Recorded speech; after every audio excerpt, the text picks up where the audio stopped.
So Tibor, I think I am sharing with you the link as well. It's the LinkedIn live link. If you want, you can also share. So I'll start in just 1 minute. That's all.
So okay, Tibor, I think we are good to go. And so just to tell all the viewers, also in the on the YouTube, which people are seeing it.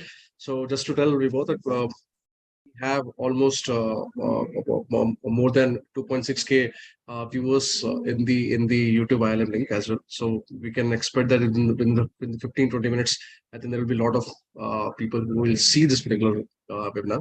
So let me introduce our guest first. That and I he doesn't need any introduction from my side. I mean, he is Tibor Mérey. He is the managing director and partner for Boston Consulting Group, and somebody who is really a face in metaverse arena in the consulting domain. And I know him for the last almost 2 years now, and I'm following him for the work and the kind of influence he has in the area of AI and metaverse, especially in the area of metaverse. And to be very frank, I would really want to say that there was a time when people also start losing a grip on metaverse, and he still kept that that motivation. No, that there's a sign, there's a huge thing is going to come. And Tibor, I mean, day before yesterday when Facebook came out with that new AR class in which they are trying to share the exact how now what the metaverse looks like, and there's a podcast which he has shared in YouTube. And I think this webinar is a great timing. I mean, the point is the way the world is looking at the last 1 month. I would say not even 1-2 years. 1 month, a lot of things have changed. And I think let me take from the last word you said in the previous webinar, which we did, that one day, I mean, we will not be looking metaverse as a separate sector or a separate technology. I mean, all those things are going to amalgamate, or which we are talking about now, and we are seeing it now. I mean, people are not talking about metaverse as a separate unit or separate industry. They are trying to amalgamate the AI into it, generative AI into it, the metaverse into it, the graphics, as well as now the blockchain, as well as a governing protocol between that. And people are having thinking on it, and I think most of the leading companies are also moving into that perspective. And also somehow people have realized that it is not more of a competition, it is more of collaboration. That how much we all can collaborate, competition is not going to work. I mean, one man army is not the time yet in the market, even in any of the area which you look at it.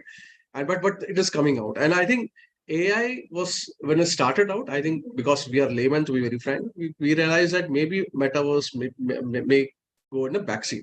But now we realize that AI is actually trying to amplify it more in a different way. So not taking much of a time on this. So Tibor, I really want to give us a glance of exactly what this concept of metaverse is. I'm asking you this question not for defining it, but now we need to have a conceptualized understanding of exactly what now the market thinks of metaverse, what exactly the metaverse is now. Because in 4 years, the definition is slightly changing every single time, if you look at it. And now I think this now what market is coming out looks like now they are able to shape it up. What they want to conceptualize what you call as metaverse. So what's your understanding of metaverse, and what you see in the last 2 to 3 years. I will not look at a decade. 2 to 3 years. What has happened and how metaverse has evolved. Over to you, sir. Yeah, and once again, thank you so much for inviting me, Akhil, and the entire team. It is a pleasure always to be here. And I agree. I mean, times are getting very exciting in the metaverse, and I'm glad that you saw that I did not waver in the era when many others were doing the Homer Simpson move, going into the bushes and coming back out as a different kind of expert. But if we take a step back, the vision of the metaverse is as old as 30 years. The word itself was coined in 1992. People tend to forget that. And the word stands for this vision of a universe beyond our physical one. It's in the word itself. Meta stands for beyond and verse stands for universe. So that is a grand vision. It has been around for 30 years. Now, the issue is that when this hype came with the rebranding of Facebook to Meta now more than 2 years ago, people are creating huge expectations, and they create these expectations in the here and now. Mark Zuckerberg and all of these players, also Apple, they are having a long-term vision on it, and they also said so. But humans, they are simple. If they see something, they want to have it now, and so. Of course, the avatars 2 years back were not there yet. Remember how we were all joking around avatars that don't have legs and that they are looking too cartoonish. I don't know if you have seen yesterday one of the interviews Mark Zuckerberg has given, where they're using the latest generation of avatars, which are life-like. Now, granted, those are not yet available to the everyday person, and they still take a bit of cumbersome scanning until you have this kind of fidelity. But within 12 months, we're not talking 20 years here, 12 months, this will become reality in applications for our day-to-day. So I think you are spot on, Akhil, when you're saying that the way how we look at metaverse has changed. I think what we had about 2 or 3 years ago, we had a huge discrepancy between that grand vision of a world beyond our physical one, where people are thinking around spending every waking hour in almost maybe a matrix-like world, and that day-to-day where people, to be honest, were not spending even a minute in such an experience. And I think that gap is closing. It is not closed yet, but I think a core component of it is, and that I can see in my conversations in the by now over 150 projects we've done in the space, is that we're going away from these abstract strategic discussions of saying, what is it? How could this look like in 15 years? To really tangible use cases in the here and the now, depending on the industry you're in.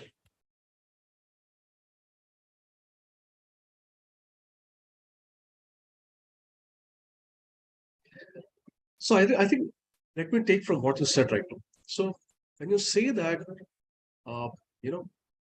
we are trying to, now the market has slightly understood a different definition of metaverse now. And now Facebook, when it came with a new glasses in which they are showing a new way of looking at the avatars. And we saw, I think it was with Lex, a scientist in MIT. There was a conversation podcast between both of them.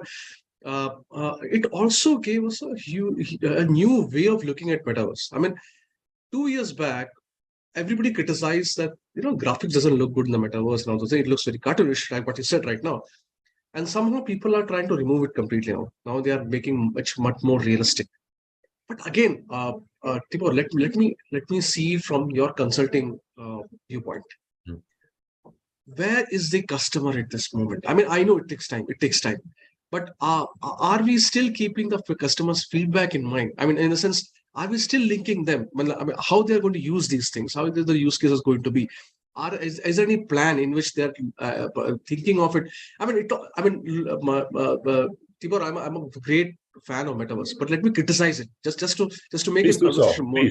Please do so. Microsoft came out with a project called as Project Natal. There was, 20 years back. I'm not 20, so 15 years back, in which Project Milo. The avatar was Milo, in which there was a TV, and you saw an ad in which the lady was coming and interacting with the avatar, and the avatar was talking to her and all those things. It looked very great, absolutely marvelous. everybody made a huge thing about it, but it never saw the light of the market. The reason was because the customer was not ready for it. I mean, it looks as exciting as possible, but still, there's a link between a customer's experience or the utility for the customer and what you saw. So, I mean, are there anything which the business is talking about? Is the investors talks about it? Because you go to every platform everywhere. I mean, what these businesses are talking about, how they're going to use it. I mean, if you can give a glance exactly in the last 1 year, how the conversation is happening in the business part of it. Yeah. And so I think this is at the core of success for anyone here that wants to actually return value with metaverse technologies. And I've said it maybe in our last panel, you should always start with the nail and not the hammer, right? And the nail is your current customers, be it internal customers or external customers, and understanding what are their pain points today and what are the benefits of a certain solution. And so that is true whether or not you're a corporate customer in the healthcare industry, in the industrial goods industry, in the consumer goods industry, in any industry you could be in. But that is also true when you are a Meta or an Apple that wants to develop the entire space. And one core element of what we do at BCGX is we spend a lot of time on design thinking. Really thinking through, and that starts with a piece of paper, really thinking through how does a journey look like today. And I give you an example.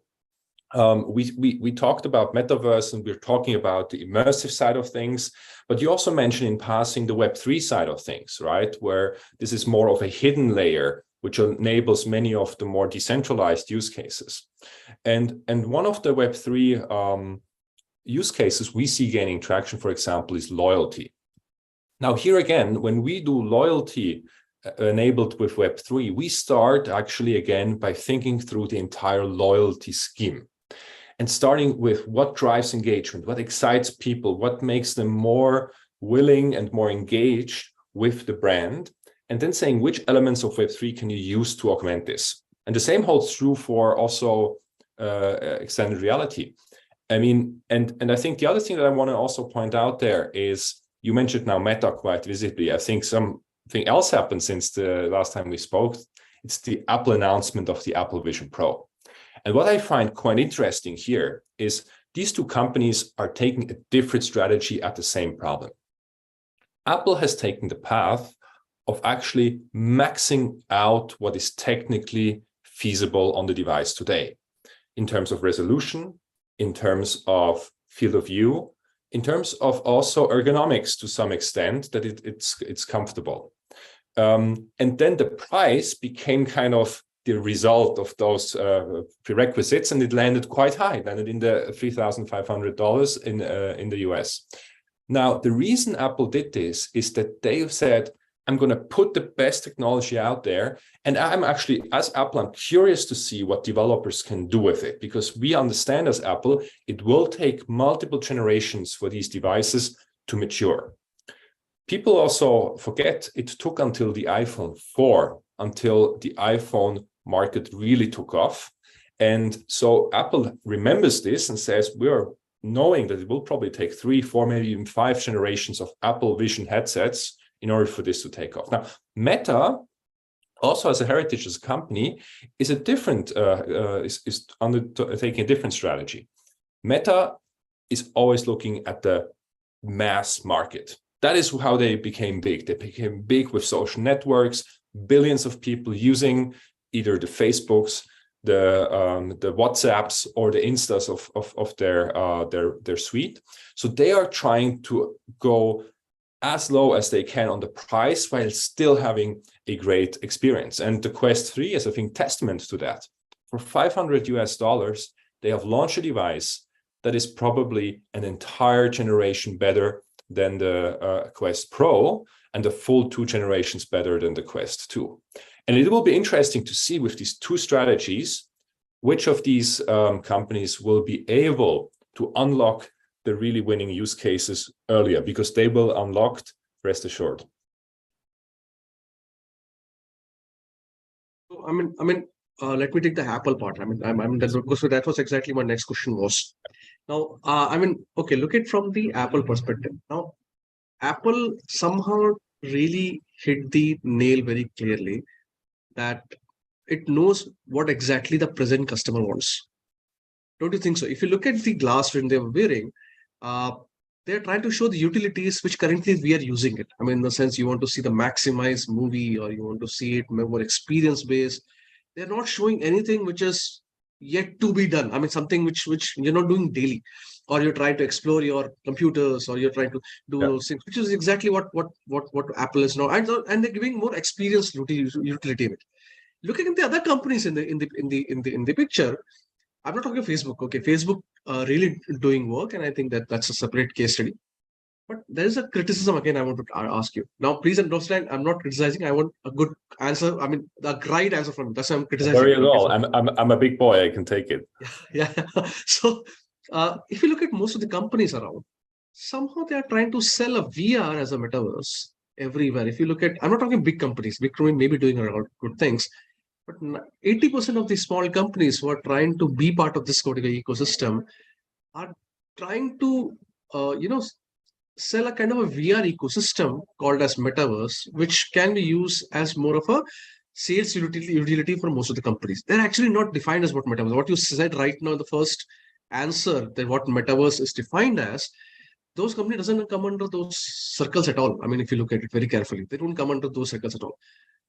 My question to you is: don't you think this kind of some companies who are really into metaverse and some companies who are getting into the hype of metaverse and may not be exactly defining what metaverse is also detrimental to the market in the sense, it impacts the trust of the investors or the trust of the consumers, or also it may slightly impact the hype cycle too much, which may not be giving the direction where it should be. I mean, now it's coming back to direction. I'm not denying that fact, but if you look at most of the companies, what we interact with, we realize that they're actually not metaverse. I mean, I remember one of the companies which when I discuss when I say, okay, how this is metaverse, they say no, kill. I know that they're defined metaverse in a certain way, but I can remove this, I can remove this, I can remove blockchain, I can remove AI, I can give you a simple cut if you want to. They want to just sell it to you. Yeah. But that doesn't work. I mean, so what is your view? I mean, why I'm saying, because you're from consulting, you may be coming across these companies every day, most of the time. Yeah. So how this going to impact the market completely? I mean, because we are in a very crucial stage right now. Yes. No, so I think what I can give as a piece of advice to any entrepreneur or player in the space is, just because you paint a donkey black and white, it doesn't become a zebra. Yeah. So it's never going to save you to just put a ribbon on your company and call it a metaverse company, or call it an AI company. By the way, now every company is an AI company, right? Even though it's maybe just using ChatGPT and putting a wrapper around it, right? That will not save you. So I think what sometimes I feel like is that whole discussion around metaverse and these different players and so on and so forth. To me, it feels a bit like the wild, wild west in the US. When there were the new frontiers, everybody was going west, and there were these empty lands to be conquered and to be settled. And you can imagine, to say, back then when you had these empty lands, somebody could call that the metaverse. Yeah. But if you're honest, if you wanted to make a living, you couldn't just do a metaverse. You had to have a certain value add. You had to be the one that was opening the saloon, right? Because you said, the saloon. But to be honest, maybe the saloon wasn't the first building to be built. Maybe the postal office was the first building to be built, or the mine was the first building to be built. And so people were doing individual things that were valuable in and of itself.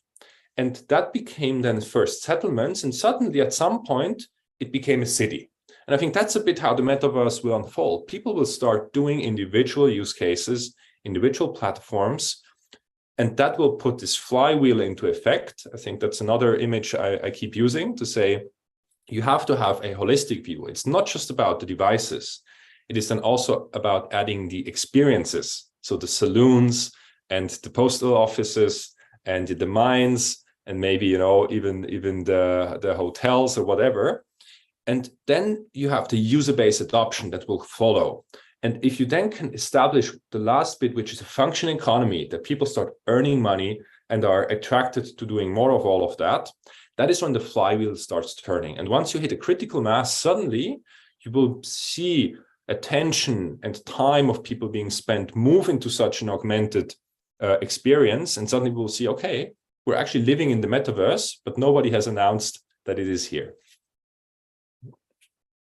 I mean, great point. Great point. Just to extend your answer right now, is there any research finding which BCG has done the last 2 years about the metaverse trend and the markets, how they look like, and what should be what it will be in the next few years? Is there any finding which BCG has done? Yeah, so I mean, we have done a couple of. We have done a couple. Yeah, we have a couple of publications launched in the meantime, right? So some of you might remember the initial big flagship report with the Hitchhiker's Guide to the Metaverse, yeah, which was really laying out the concepts out there. Since then, we have updated our market findings. So we estimate that by 2030. The total size of the metaverse market will be at 1.4 trillion US dollars. Now, if you pay close attention, this is much lower than some of the other reports that have hit the markets in the same time frame. Citi has even sized it above 10 trillion, right? I think in 11 or 12 trillions. Now, the reason why we were a bit more conservative on this is twofold. First of all, I think we really tried to size it in a way that is sustainable and not just take a hype, and say at the top of the hype, I'm going to size the market. And I think the second thing is also that we tried to derive a sizing which is truly showing the incremental opportunity. Because the issue is if you have these huge numbers, typically you only get to those numbers if you take global GDP, which is currently standing at above 100 trillion US dollars, and you apply like a certain percentage and say, I believe that 15%, 10%, whatever of global economy is moving towards the metaverse. Now, this is not helpful if you're a company. How does this help you as a company to take a real business case on top of it? So we try to size it more bottom up to say, what's the incremental need in terms of networking? What's the incremental need in terms of computing? What's the incremental need in terms of hardware, software? And what is the incremental opportunity for my goods and services? So that is, I think, one core finding that we have published since then.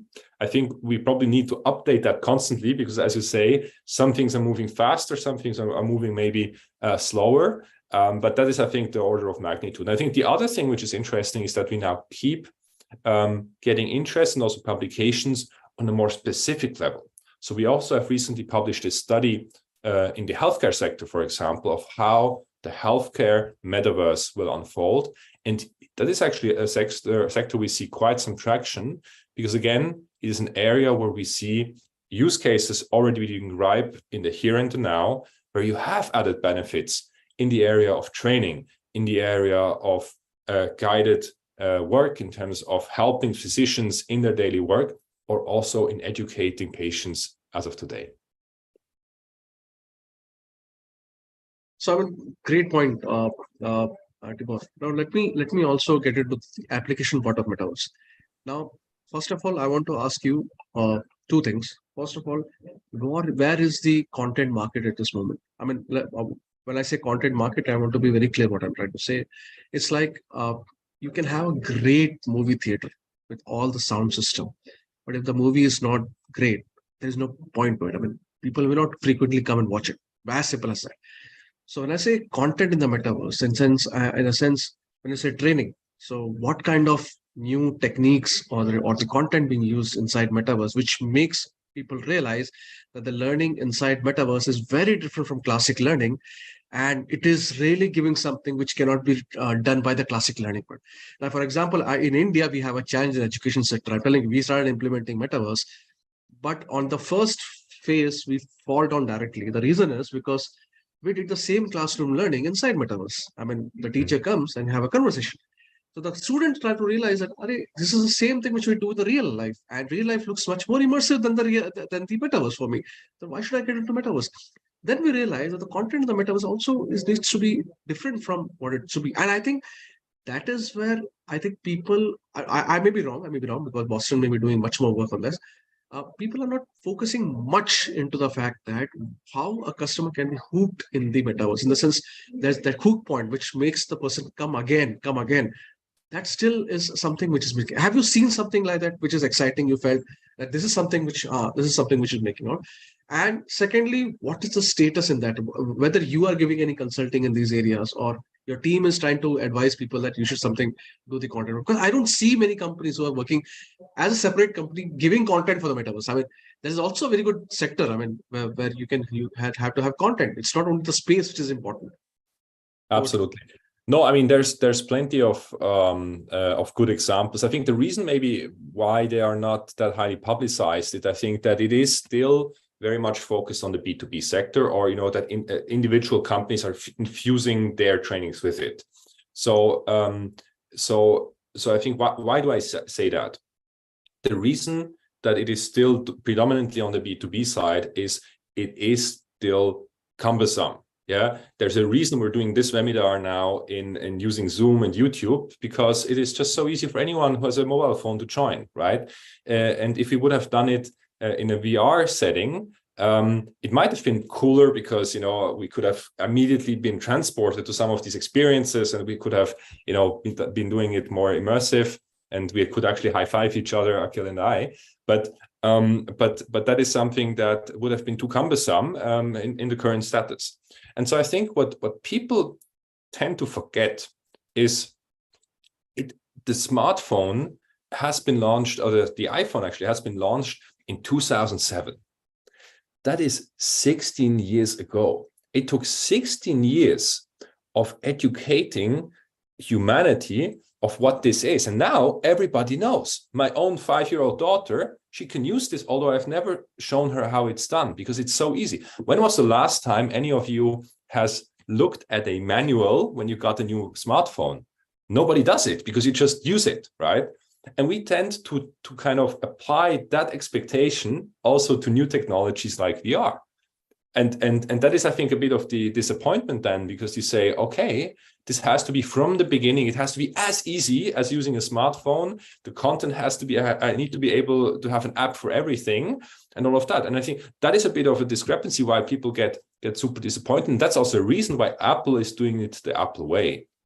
They said, I have no rush. I look at this again as a long-term perspective, and I'm actually going to use a high price a bit also as a protection, so that people don't get overhyped, because for 3,500, not many people, at least not on the personal side, will be willing to afford it. It will be companies that are using it for very specific use cases, and they are knowing that they probably need to invest even more than the devices to actually create some of these experiences themselves.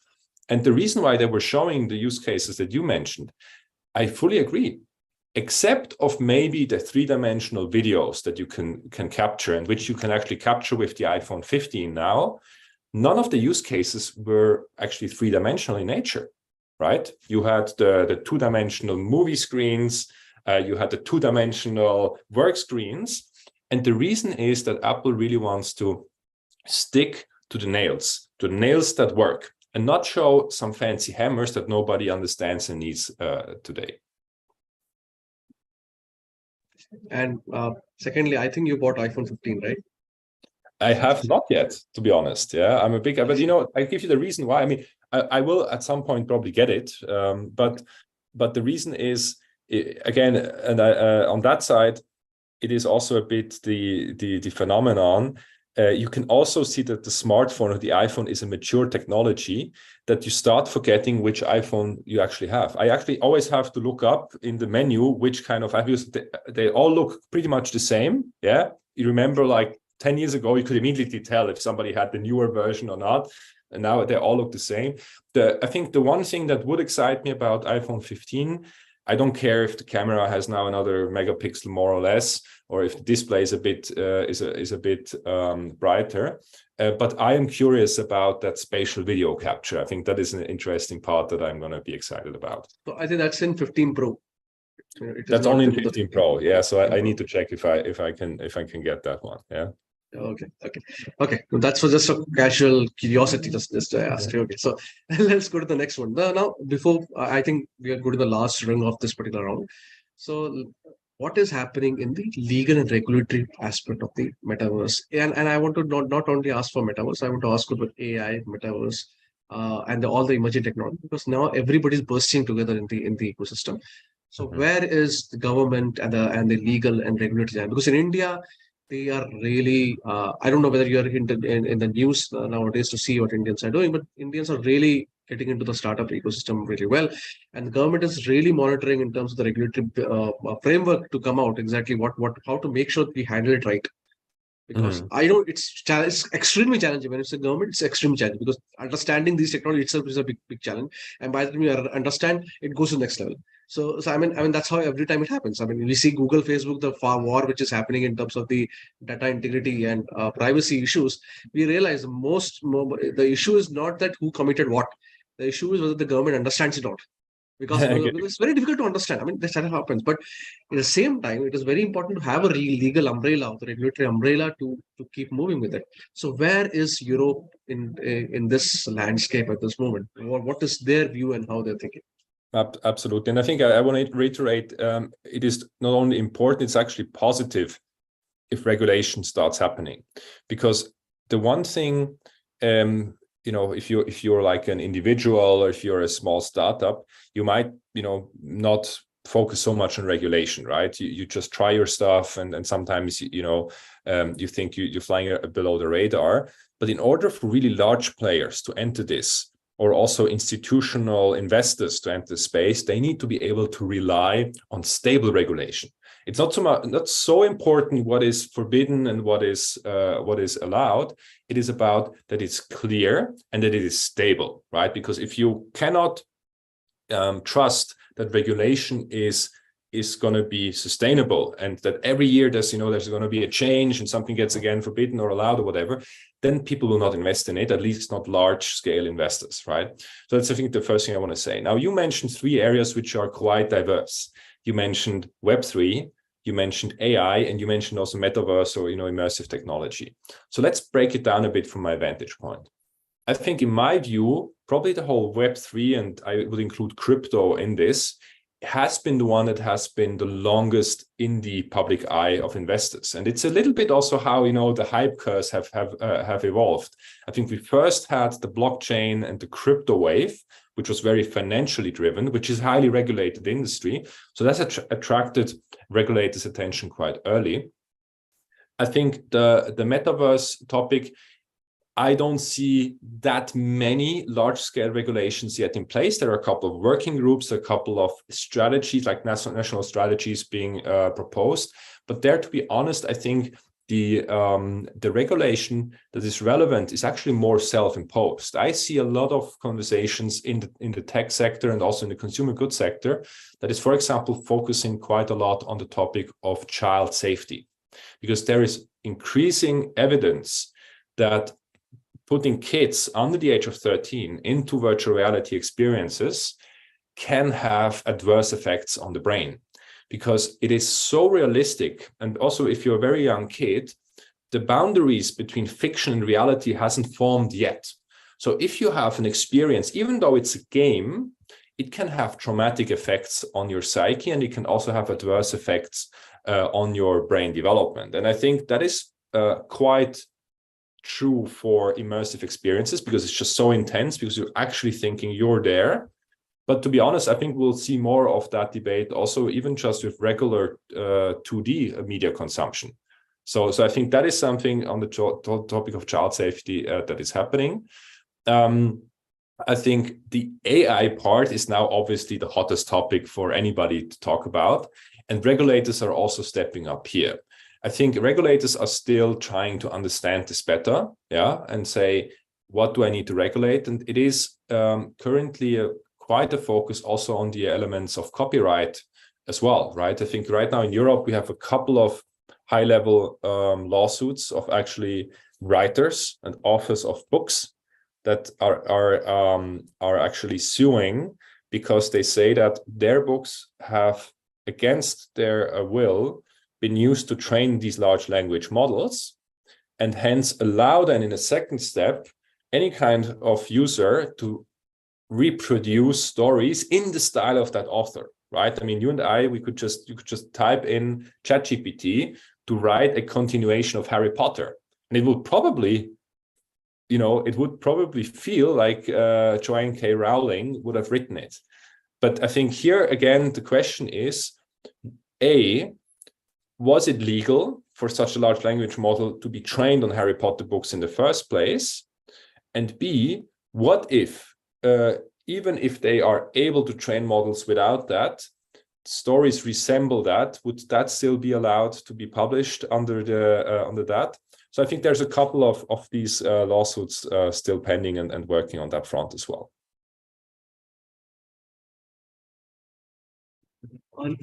With what you said right now, I want to just slightly change the topic, because it was not the question I had, but now I want to change the topic slightly because it came in my mind.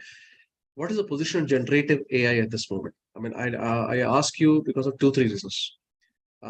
It looks like, like just to take the base level of generative AI, ChatGPT, Midjourney, let's say, the imagination it is showing, especially if you look at Midjourney, the imaginations are awesome. I mean, it really blows your mind the way it imagines things, the way, and the photos are so crystal clear. I mean, it really looks good. But as you say very rightly, the wrong side of it is it can really make a delusioned impression about a real figure in the world, that, so something which has never occurred, and the photo will really make you in a doubt whether this is real or unreal. So my question is, maybe it's not a copyright issue, or more of how to make sure that the creator is known, and the person who create the fake one is also known. I mean, if we can decide between what is real, what is unreal, maybe I'm giving a point. Let's say maybe the Web3 or the blockchain becomes part of the main base, so that you're able to create authentic ownership to each and everything. Maybe that may not be a copyright or law issue, but maybe a different creativity issue, in which the original person is so safe, he knows exactly, okay, it's not me, but the same way the creativity is still intact. I mean, like what you said right now, ChatGPT, it can write exactly like what Harry Potter author can, J.K. Rowling's for that matter. But if imagine if there was no AI, somebody else who is also a great writer, he similarly likes the same way J.K. Rowling, you cannot have a copyright issue then, because it becomes more of a mental creativity part. So, I mean, what I'm trying to say is that, is it really a legal issue, or I think we are not able to connect the dots between all the things, that, okay, these are the creative things, but how to control it, how to make the ownership right. No, absolutely. No, I think there is consensus, or emerging consensus around experts, that Web3 does have that fundamental power to solve that issue, right? Because using Web3, you have the technology already here that allows you to prove that the two of us are who we say we are, that the picture that you're seeing is who we say we are, and also that the content which then gets recorded maybe and gets listened to hasn't been altered. All of these would be technically feasible to be verified in a tamper-proof manner today. Now, why is it not happening yet? Why not, right? And I think the reason is that, again, the friction is too high for the value add.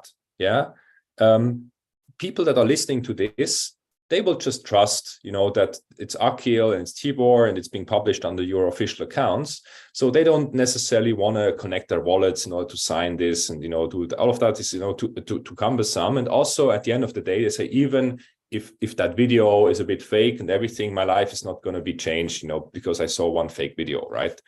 So I think, again, that is true for the everyday person. But if you look into areas where trust becomes essential, we do actually see first emergence of Web3 use cases. One of them I can talk publicly about because BCGX has helped do it. Klöckner is one of the world's largest manufacturer of steel products. And as you know, in the whole steel industry, it's one of the big emitting industry in terms of CO2. So that aspect, combined with also regulation in Europe, which is called, I don't have a good English word for it, it's called the Lieferkettengesetz. So it's essentially legislation which forces European Union and German companies to reveal their supply chain in terms of the compliance with certain, standards. They were forced to really do something about it. And they partnered with BCGX to actually create a blockchain-based CO2 product passport. So for their new line of products that are using green steel, you have a transparent, immutable record of every single piece of steel product that they are producing, how the exact CO2 passport of the entire supply chain looked like. So you can fully trust if you're using that. And then the nice thing is using Web3 again, if I'm now a company that is procuring that product, but putting it into another product I'm building, I can perpetuate that chain.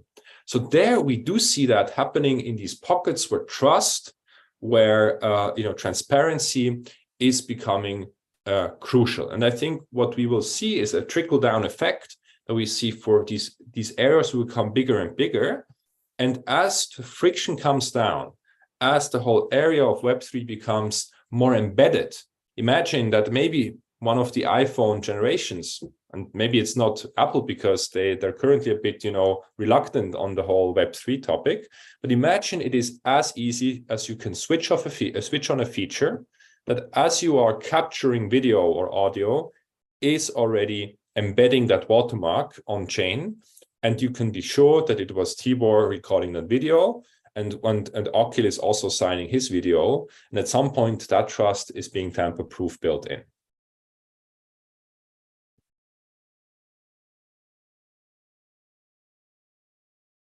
So, okay, now let me summarize what you have said right now. So we have first of all, we are in the right mode of the metaverse at this moment.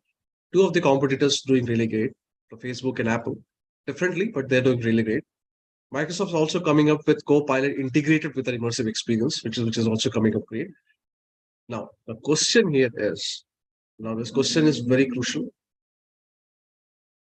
The students who are watching this in YouTube and everywhere, they're still confused what they should be prepared for.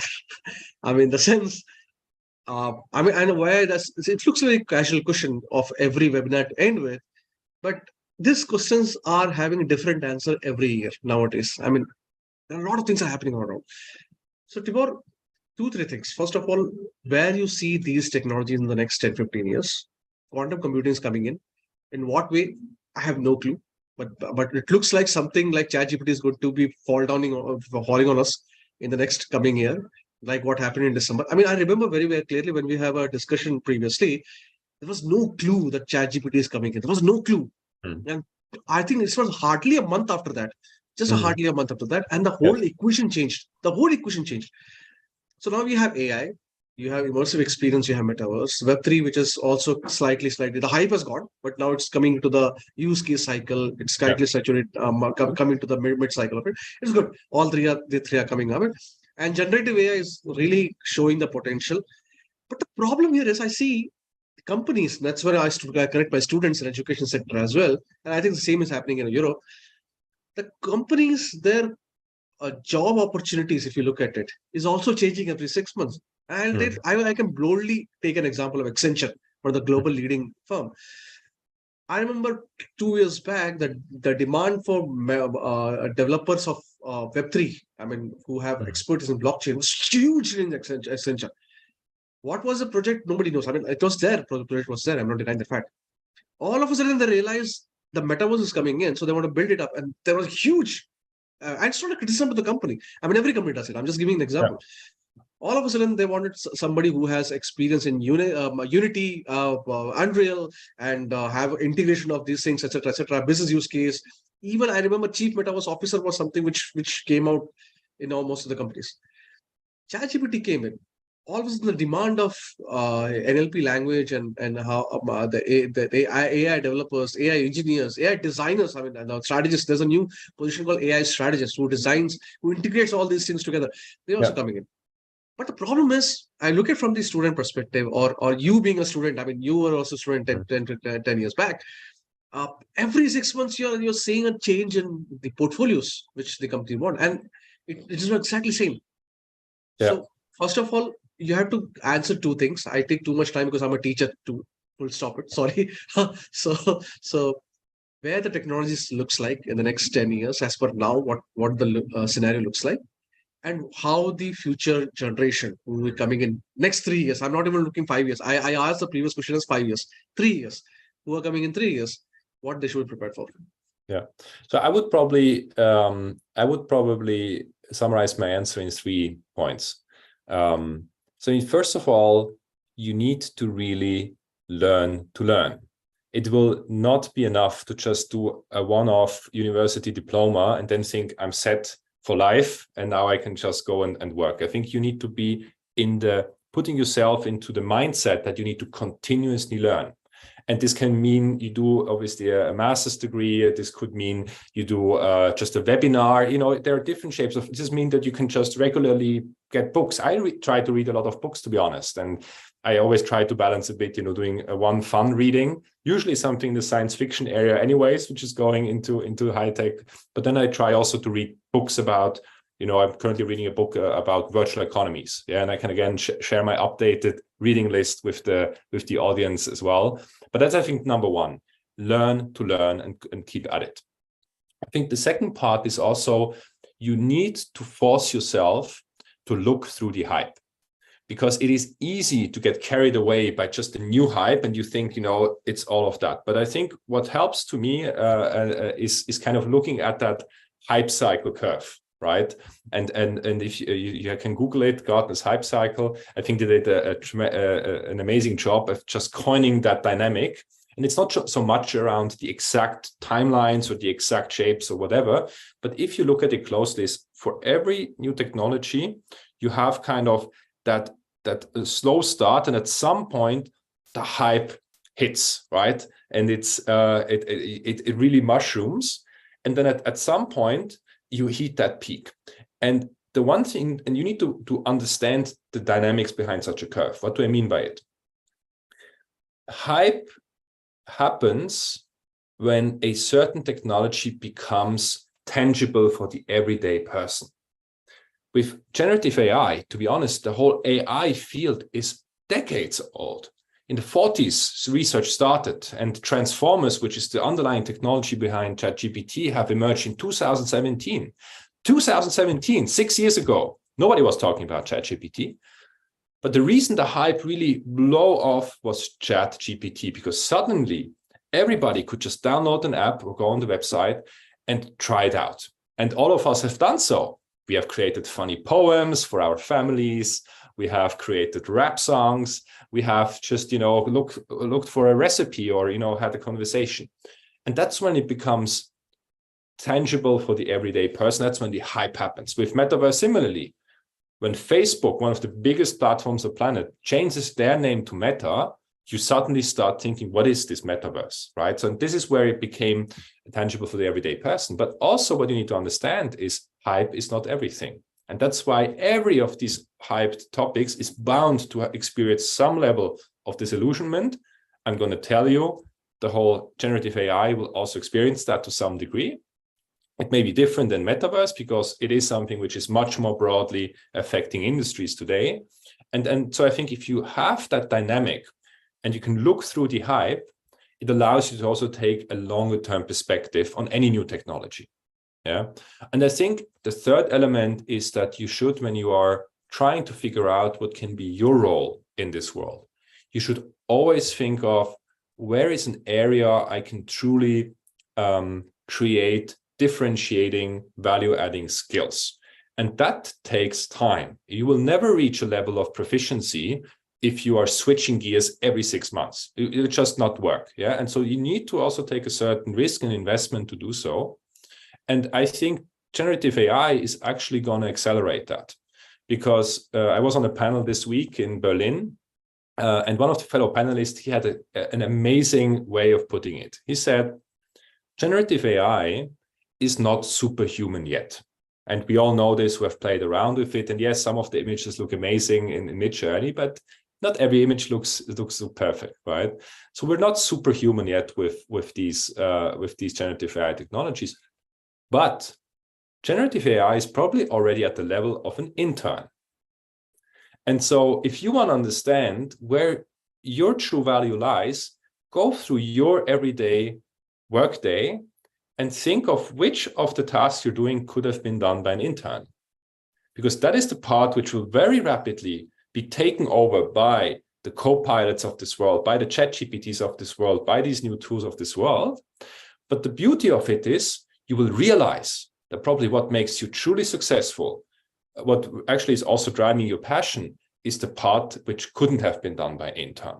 So figure that out and try to invest in those parts that you feel like this could not yet have been done by an intern, and it will help you prevail in this new world. I mean, last point is really great what you said. Look at the point which with the work which can be done by the intern. I mean, that's where you had to hit the nail. I mean, that's a really good point. So I'll take a last question from my one of the audience here. So I think most of the questions have been answered what I saw. One of the question which is slightly different. So do you believe that it's from Vaishali Pandey? Do you believe that theories of psychology and behavior will work similarly when trying to understand consumer behavior in virtual reality retail environment or metaverse as compared to a normal retail environment which you see in today's scenario? That's an excellent question by Charlie, and I actually would say yes. And the reason is human psychology is astoundingly stable. Yes, the platforms in which we operate, they change, right? They suddenly became 2D on the screen. They became smaller on the mobile screen, and now they're going to again become 3D. But we are actually used to three-dimensional experiences. That's how we are built.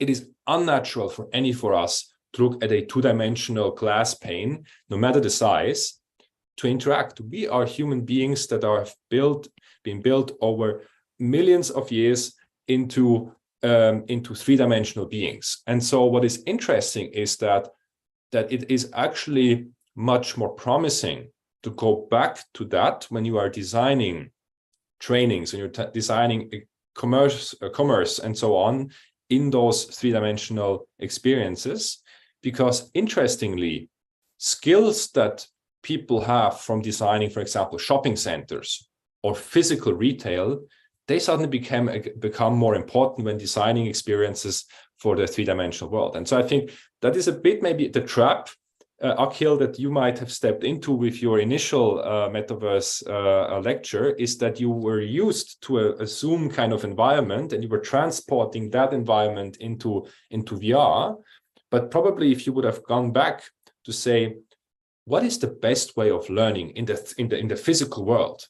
It's probably about doing excursions, visiting a certain site, or having an interaction or a role play, in the physical space. And those are suddenly things that we used to compress because they're not as easily possible on two-dimensional devices. But now we can again unleash them and put them into the third dimension again.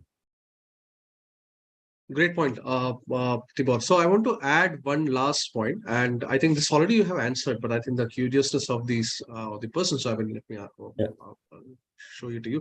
Saksham says that from the management background perspective, from the management side of the students' perspective, what are the job opportunities you may feel AI, automation, and metaverse will bring in the coming future? And is there now? This is a very peculiar question. I mean, a particular question which you may have an answer, may not have. I have no issues. What certifications or courses we should be opting to learn that? I mean, it's a very difficult question, but still, I mean, if you have any motivation for it.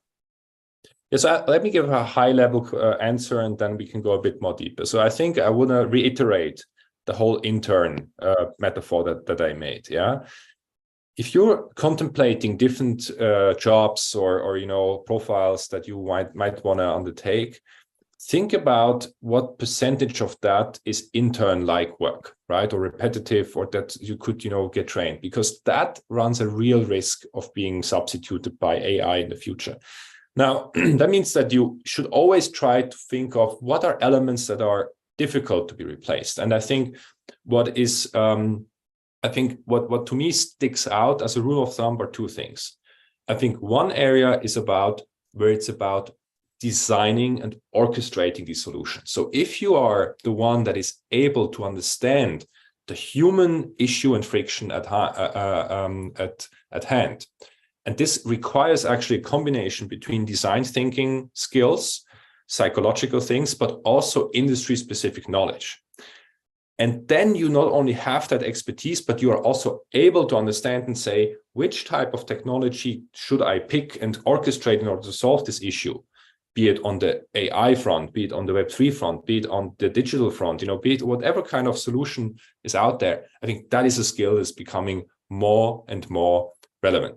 And I think the other part that we haven't talked about much, Vaishali was going a bit into that direction with her psychology question, is where are areas where humans will still value the human touch? Because that is something where I believe we will see a renaissance and also an increase of value. Because if I go, for example, in certain parts of healthcare, in certain parts, my wife has a startup in the nursing space, in the caretaking space. I think that is something where, despite all of these new worlds and technologies, humans will still value to be cared for by another human. And going through different types of industries, different types of experiences, I think that is another area to be focusing on as well. Great point, Tibor. I think we are getting to the real conclusion of it, and I think it's morning, Tibor. I can see from your face.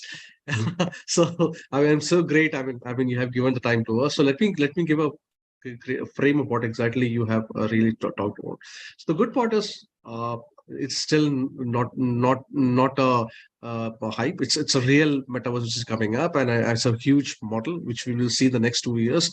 And I think Apple or Facebook or Microsoft or any of the one which we may be able to see some product which will really connect the customers really well in the next coming 1 or 2 years.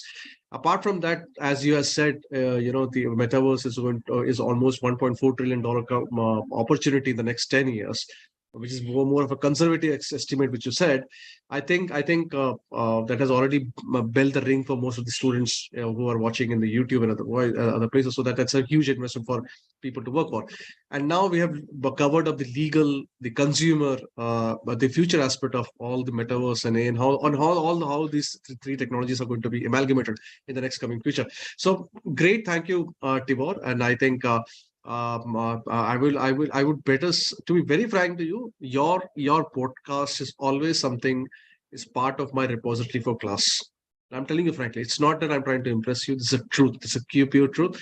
The way you simplify things, the way you really connect to the dots of each and every element, it shows the passion you have in the area. It's not just because it's your job, you have a passion in that area. And glad to have you here, Tibor, always. And glad so much that you always give me time whenever I have asked you for it. Thank you so much, Tibor, for your time. I think we can close it for today. And thanks to all the participants for being here. And you can watch it YouTube again and again, because I think the views are increasing every single time. So thanks to all of you. Thanks, Tibor. Over to you. Thanks for having me. And I wish you all a great